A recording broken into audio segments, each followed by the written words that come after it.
Salut à tous, nous sommes encore à Madagascar et derrière moi, l'un des plus grands marchés au monde. Et c'est à partir d'ici que nous allons vous présenter le numéro 64 de votre émission préférée Afrobasket. C'est parti pour le sommaire.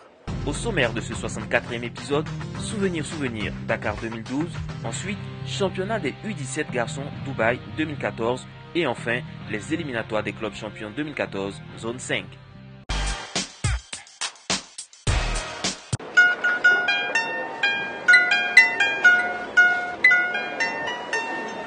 Après Madagascar, direction le Caire pour le championnat d'Afrique U18, mais cette fois-ci dames. Mais auparavant, nous allons vous rafraîchir la mémoire avec la finale du Sénégal face au Mali. C'était en 2012. C'est parti.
Le Mali a été finaliste surprise vu ses résultats au cours de cette compétition. Elle rencontre le Sénégal dans un match palpitant disputé devant une foule gigantesque dans le gymnase du stade Marius Ndiaye à Dakar. Dans ce premier quart-temps, les deux équipes pratiquent un jeu très explosif. Et rompu à ce jeu-là, c'est le Mali qui remporte la période 19-13. Mais soutenu par un public de grand jour, le Sénégal a su reprendre le match à son compte dès le second quart-temps, score à la mi-temps 28-29. Blessés dans leur orgueil, les Sénégalaises reviennent des vestiaires avec un moral de lion, surtout qu'il plane dans l'air un vieux souvenir d'une finale perdue à la maison en 2007 face justement au Mali. Et pour arrêter les ambitions des Maliennes, les deux derniers cartons seront pour le Sénégal ceux de la confirmation d'un bon tournoi sans faute. Score final de la partie 55-50. Les Sénégalaises remportent l'édition 2012 dans une joie indescriptible. Bien que le Mali a perdu, les Aiglones se qualifient pour le championnat du monde FIBA U19 2013, prévu pour juillet en Lituanie, aux côtés du Sénégal.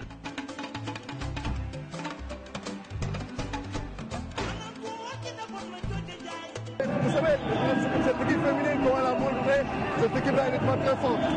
C'est la victoire de Maboutou qui a boosté les gens et qui a fait croire à cette équipe également. Et il faut savoir aussi que l'arrivée de Yacine Diop qui est des États-Unis nous a beaucoup aidé à remporter cette équipe-là.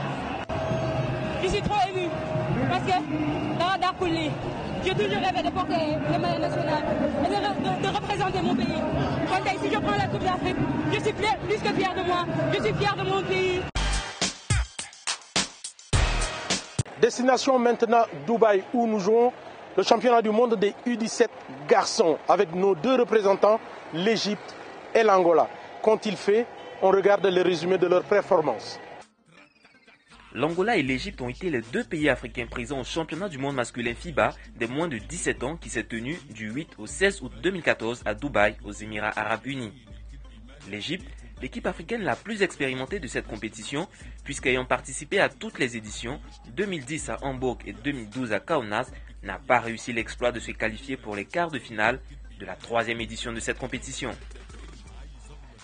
Un premier tour qui s'est soldé par 3 défaites en 3 rencontres, la première contre l'Argentine sur le score de 39 à 74, la deuxième le lendemain face à la Serbie 63 à 81 et la troisième devant la Chine 2 jours après, 58-84. Avec ces 3 revers, les Pharaons se sont classés à la 4e place du groupe D, leur donnant comme adversaire des 8e de finale l'équipe classée première du groupe C, en l'occurrence Porto Rico. Un match où l'Égypte a tout donné avant de perdre en prolongation sur le score de 79-86. Rejoint par Mohamed Abdelrahman, meilleur joueur du championnat d'Afrique masculin des moins de 16 ans en 2013 et fraîchement champion d'Afrique des moins de 18 ans quelques jours avant, et par l'entraîneur principal Branislav, les Égyptiens vont s'incliner contre la Grèce sur le score de 67-50 dans le match de classement de la 9e, 16e place, avant de bien terminer la compétition avec 2 victoires. La première contre les Philippines, 92-67, avec un gros match de Metwali, 24 points, et la deuxième contre le Japon, 53-68. L'intérieur égyptien, Ahmed Khalaf, a été le joueur le plus efficace de cette compétition, terminant avec la meilleure évaluation au niveau de l'Égypte, 18,4, avec une moyenne de 9,3 rebonds par rencontre. Mohamed Abdelrahman aura quant à lui marqué de son empreinte son bref passage dans ce tournoi, terminant meilleur marqueur de son équipe avec 13,5 points inscrits par match et 2,5 passes.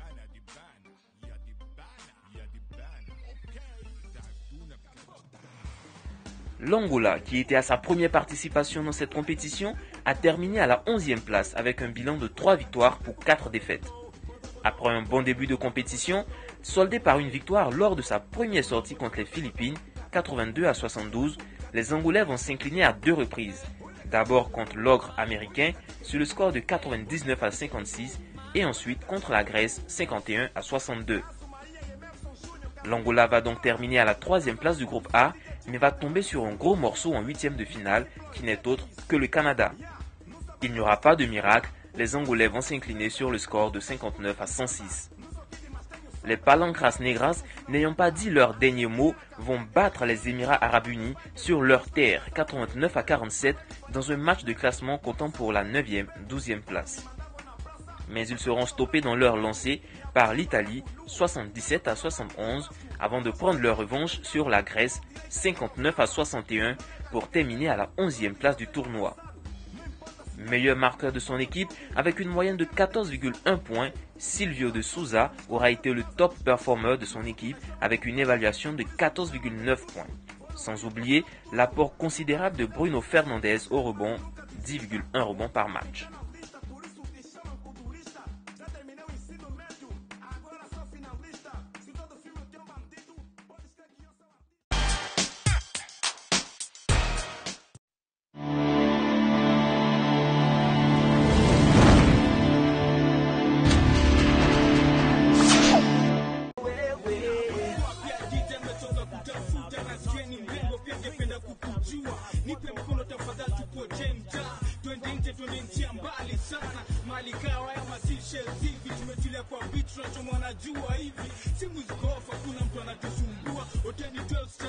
Comme chaque année, la zone 5 qui regroupe 11 pays bat le record de participation pour les éliminatoires à la phase finale des clubs champions. Cette année encore, pas moins de 11 équipes chez les messieurs et 8 équipes chez les dames ont répondu présent au rendez-vous de Mombasa au Kenya. Et dès les premières rencontres, les 2 équipes habituées de la phase finale crèvent l'écran, il s'agit de Urunani et UZU. Chez les masculins, Urunani du Burundi, un habitué des phases finales de la compétition, a dominé les débats en faisant un sans faute jusqu'en finale. ILS de Somalie, 94-33, Coupe Bank du Kenya, 62-54 et Tiger Head de l'Ouganda, 69-60. La seule résistance aux Burundais sera mise au crédit des City Oil d'Ouganda, ici en blanc, en demi-finale, qui vont résister grâce au renfort de l'international rwandais Kami, qui n'empêchera pas Urunani de s'imposer 54-45.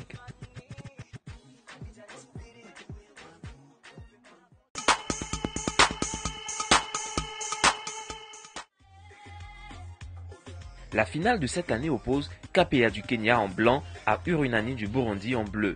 Les Burundais dominent facilement le premier carton, 14-6. Il faut attendre la deuxième phase de jeu pour voir le réveil des locaux qui l'emportent 17-15, mais à la mi-temps, ce sont les Burundais qui sont devant en menant sur KPA de 6 points, 29-23. À la fin du troisième quart-temps, l'écart n'est plus que de 2 points. L'équipe portuaire du Kenya croit avoir fait le plus dur en venant à bout des Burundais 15-12. Au quatrième quart, Urunani, usant de son expérience, va gérer le match et se qualifier pour les phases finales en l'emportant par le score de 68-59. Comme les années passées, Urani représentera en décembre à la phase finale des clubs champions, la zone 5. On vient de remporter la Coupe dans un pays étranger. Ils étaient des favoris. On a beaucoup parlé. Je suis très content. On les a montré qu'on est capable. Ça fait la troisième fois qu'on remporte la Coupe dans 4 ans. 4 finales, 3 coupes.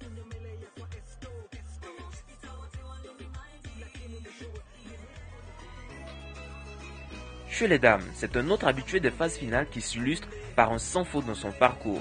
UZU du Kenya remporte tous ses matchs de poule, 45-36 face à UCU de l'Ouganda, Don Bosco de Tanzanie 72-49 et face à Bercosta du Burundi, ici en bleu clair. Les universitaires ne font aucun détail pour leur adversaire, score de la partie 65-48 en faveur de UZU. En demi-finale, face à l'autre équipe de l'Ouganda, KCCA, ici en jaune, les deux premiers cartons sont à l'avantage de UZU, ici en blanc, score à la mi-temps 34-22. Les universitaires peuvent tranquillement se diriger vers la finale et remporter la partie par 74-48.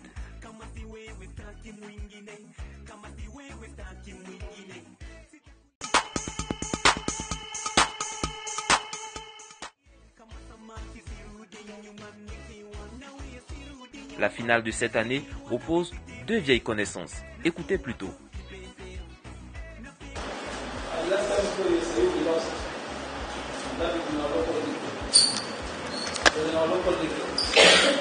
Lors de nos dernières rencontres face à UZU, nous avons perdu. Elles nous ont toujours dominés en championnat. Là, c'est toute une autre compétition. Nous sommes donnés favoris et nous devons le prouver. La défense sera la clé de ce match. Nous devons les contenir toutes.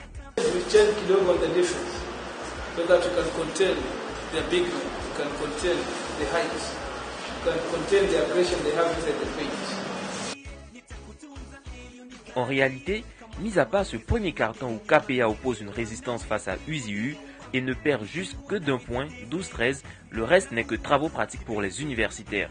14-7 au deuxième carton, 18-0 à la troisième période, c'est logiquement que les championnes en titre remportent la partie et se qualifient pour la phase finale, score 63-28.